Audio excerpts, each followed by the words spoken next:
bird feeding and gardening wasn't what I expected to be doing today, but it's 75 degrees out here, and Moosie wants to come outside and sit, but he says the birds have eaten all the food. On a day where it's snowing blizzards halfway across the country and back east, we are having a 75-degree day here in California.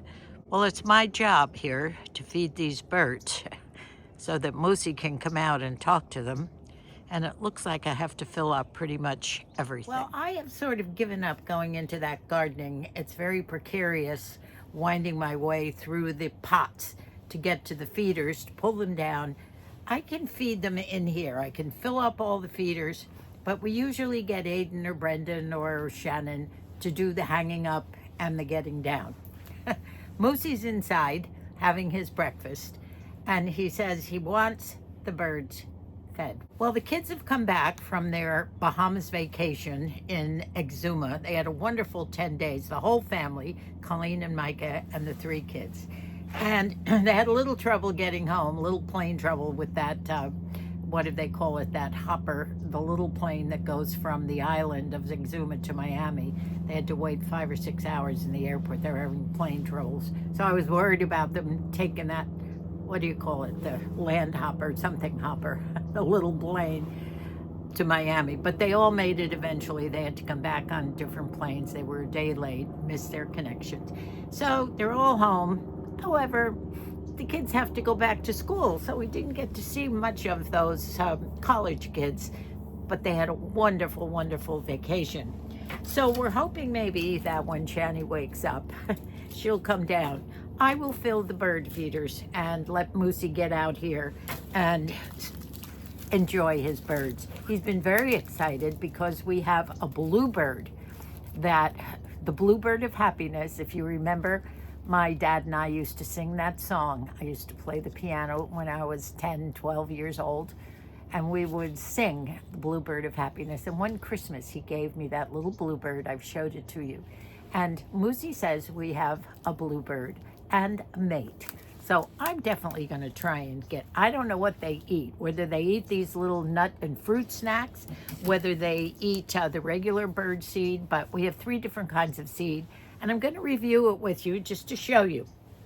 Now, have you noticed I have my new Ralph Lauren vest on today, the one that Debbie gave me for Christmas, and I'm very excited to wear it. As a matter of fact, I was going to put it on with my new Burberry hat that Moosie gave me for Christmas. It's a bucket hat, and I got out one of my Burberry scarves, and I was going to make an outfit of this, but I think it's a little more back east weather than here in California day. But I will try it on to show you my new Christmas presents.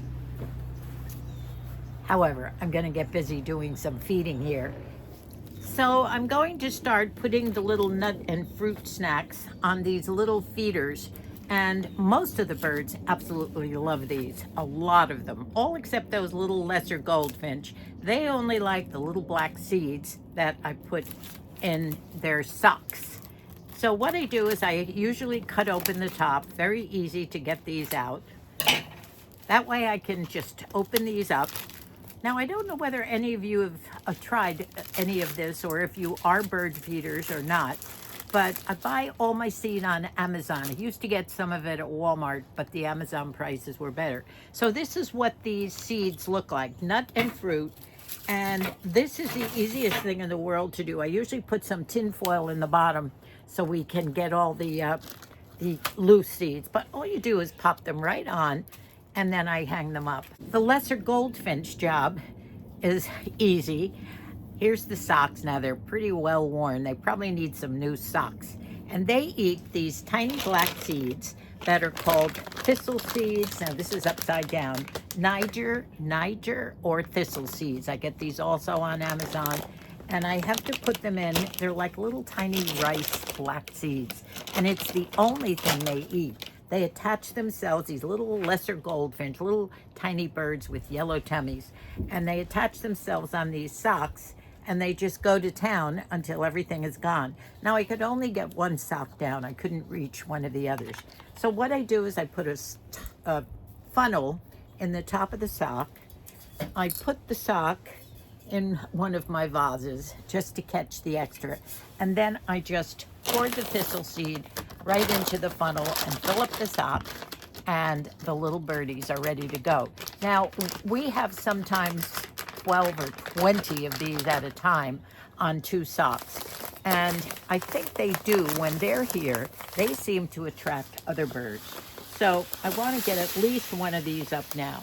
So I'm filling up the funnel, which is filling up the sock. You know, I don't know where these little birds live. I don't know whether they're Western species, but I have a feeling you can find these birds anywhere. And they're very cute, and there's plenty of them. They will come to these socks as soon as I fill them up, probably within 5 minutes. Now, the rest of the bird feeding is done into houses, larger houses, where we fill the containers up, comes out on the bottom, the birds rest on the perches, and they go to town. And this is where many different species of birds go. Now, this one we call Howard Johnson's. Those of you who are in your 50s, 60s, 70s and have eaten on the road, do you remember those Howard Johnson's with the roofs? This is why we call this Howard Johnson's. We have a blue house out there. We have a circular round gazebo made out of some nice straw type material. They eat from that, and they just sit on the perches and go to town. Now, that's where many of the unusual birds will come. Everything from woodpeckers to mockingbirds to blue jays, bluebirds. He knows his birds much, much better than I do.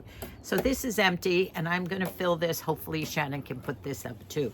Now, I do buy 20-pound bags of just regular seed with black sunflowers in it for that. And for 20 pounds, I probably pay anywhere from $15 to $20. But I try and just buy the cheaper variations of it, mainly because they don't care. They just go to town on it. So even when I spill some here in the patio, the blue jay will come in here and eat it. And by the way, Shamu loves the birds, does not attack the birds. Shamu has been used to us feeding birds for his 14 years. So I'm going to show you how I feed this.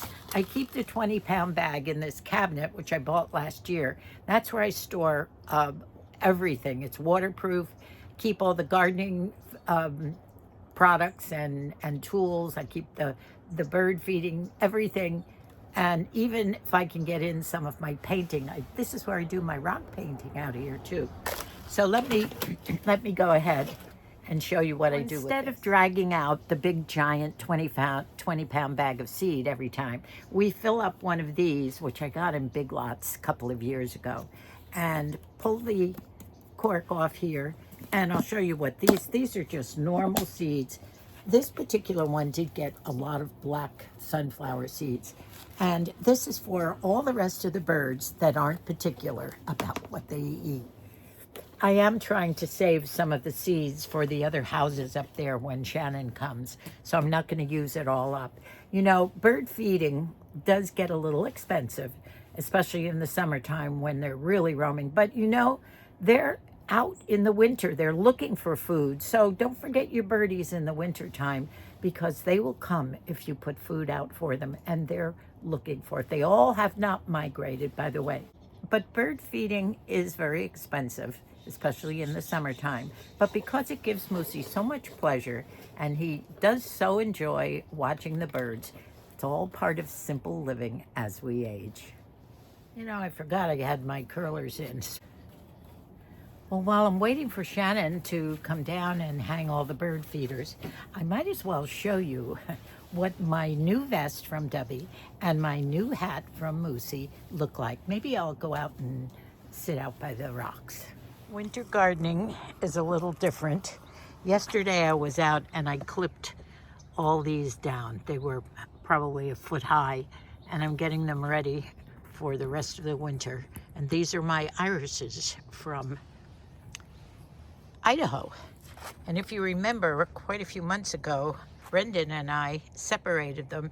We have a whole bunch back there that I do have to cut back, and hopefully I can do that within the next couple of days. Now, Moosie says there are birds. They're not standing here when I'm talking, but you can see the swinging feeders. What a day. I have all of my succulents doing so well down there. I keep putting off separating all this cactus that has grown in one pot. This is a little planter that I'm going to replant some of my succulents. I'm getting a kick out of the succulents. A lot of you should try this. It's probably the easiest gardening anywhere. And it's time to refill this pot again. I'll figure out what I can put in this really unusual pot. I have some dilemmas in some of my gardening over the past year. I did buy 2 of these Japanese boxwoods, I think they are, and I wanted to start some topiaries. This particular one, I wanted to make a double-decker with a ball on the top, so I did leave a find one with a tall stem and I had it all done in little balls. Well, over the winter, nothing really happened. I guess I have to wait another spring. This one hasn't really grown much at all. I can't figure out why. Should I have gotten one with a different variety? The only one I know that does great topiaries and has so much success with them is Linda Votter. And I don't know how she does it, but it must be the variety and, of course, her technique. Now, my other problem, which I'm afraid to tackle, is my little succulents that I've been growing for years. And this particular one is kind of heavy, but I'm going to show you up close. This particular one is a variety of cactus plants. Can you see them? And they were about 3 inches tall when I stuck them in here a year or so ago, and they've grown like crazy. But I'm afraid to tackle it because there are little thorns and those cactus needles biting me. How do I start transplanting these into different things and not completely wreck my hands? I know I should wear gloves, but anyone have any suggestions on this? I sort of hate to attack this, but on the other hand, it's going nowhere as a ball, right? So let's see. Maybe I should stick with the lower ones. Get rid of those. How am I doing? Get rid of all of these and hope that I have a nice little ball up on top starting. Well, that was a haircut, wasn't it? Can you see it? That big tree is in the back there, but look, I really have this going. Now I will trim this. I've tied something on here to keep it, this stick, to keep it nice and tall. I'll have to get that out later and trim that.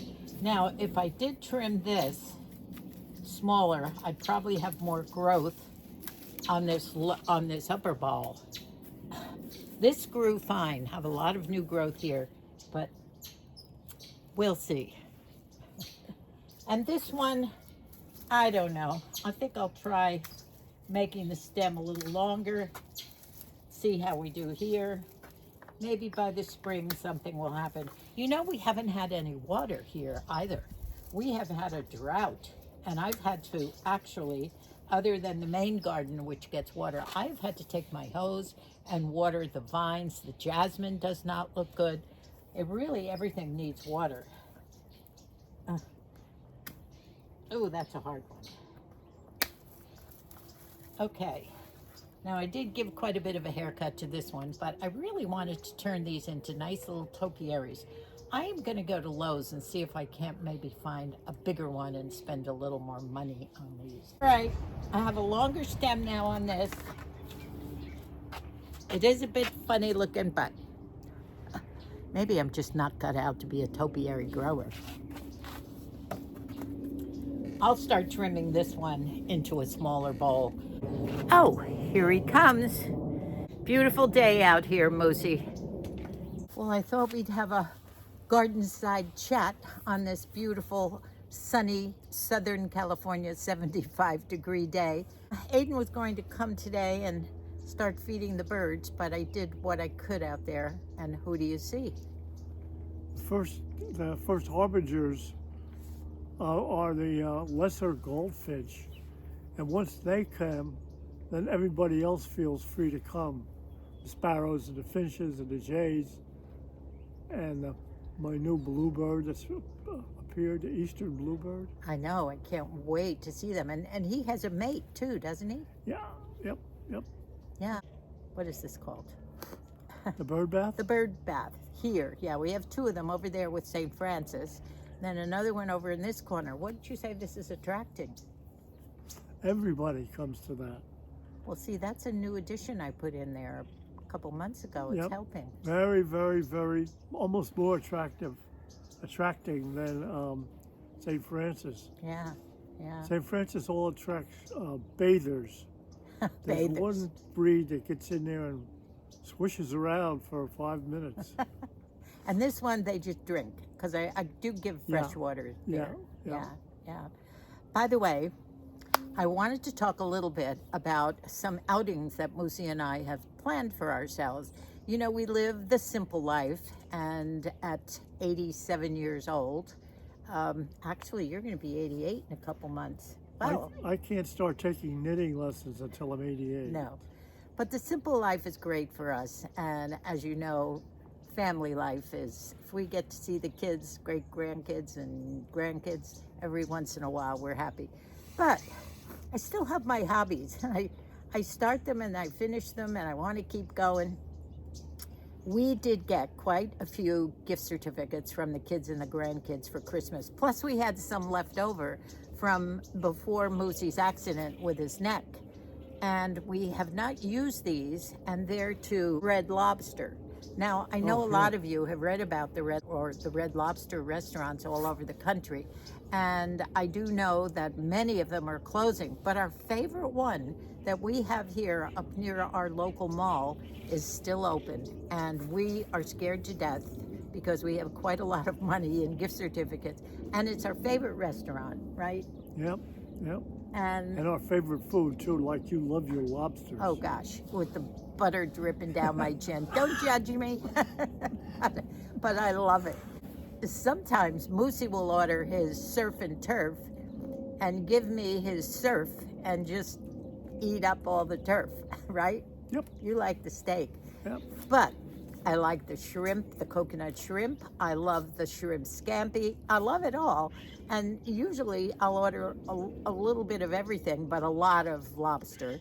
And we'll wind up bringing some home. So, Yeah, we go one of those places so when are we going to go? Next Wednesday. Wednesday.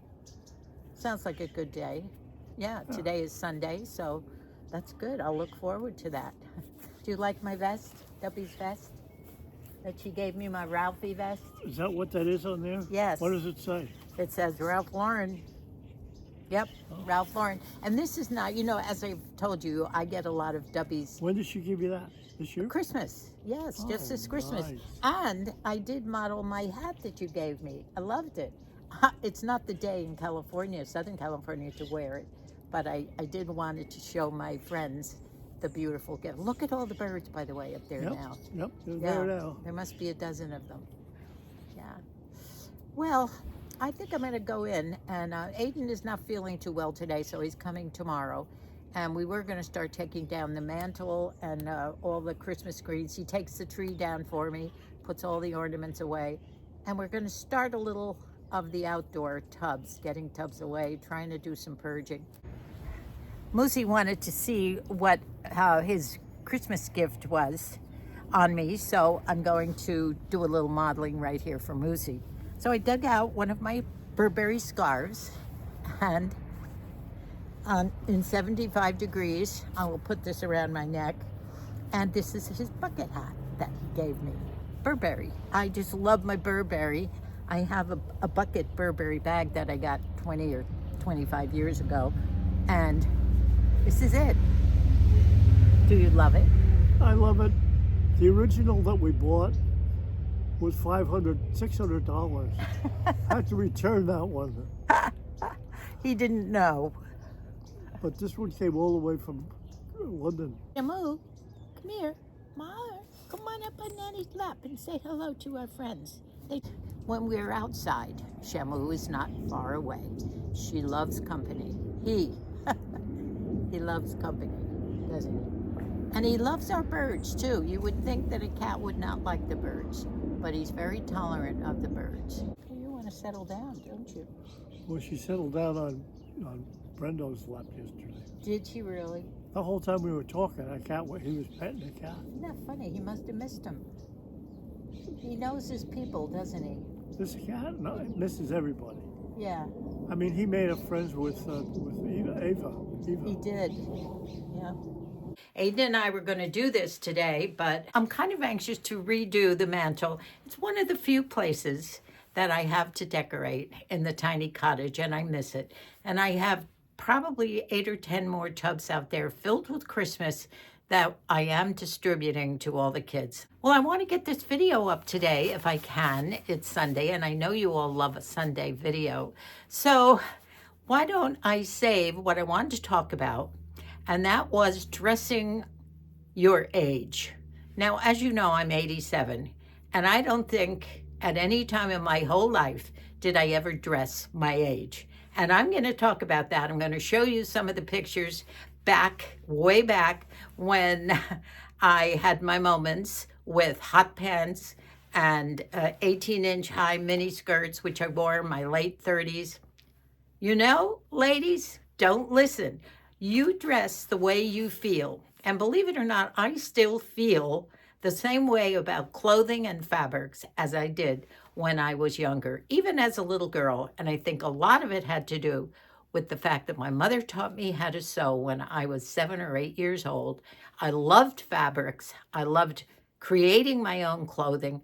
And I had my Auntie May moments and my outrageous moments. I still do. But I dress the way I feel. And I dress in the clothes that I love. It doesn't matter if I'm 87 or 17. You're going to see me in some outfits from ages ago.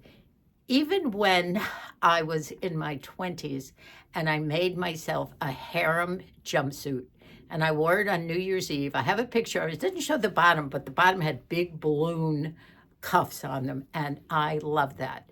So you'll see that in the next video, and we're going to talk about wearing what you love, no matter what anyone says about anything.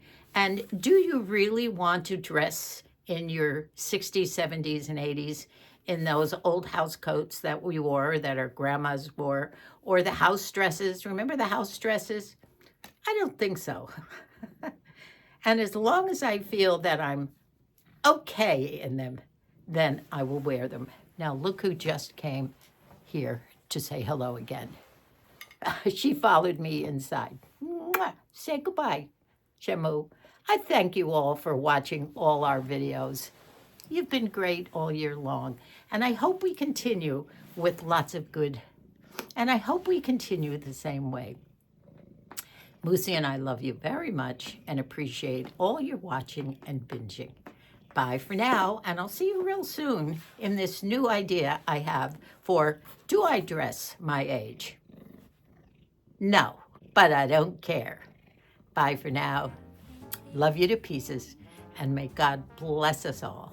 But all complexions that I adore, so hard to find.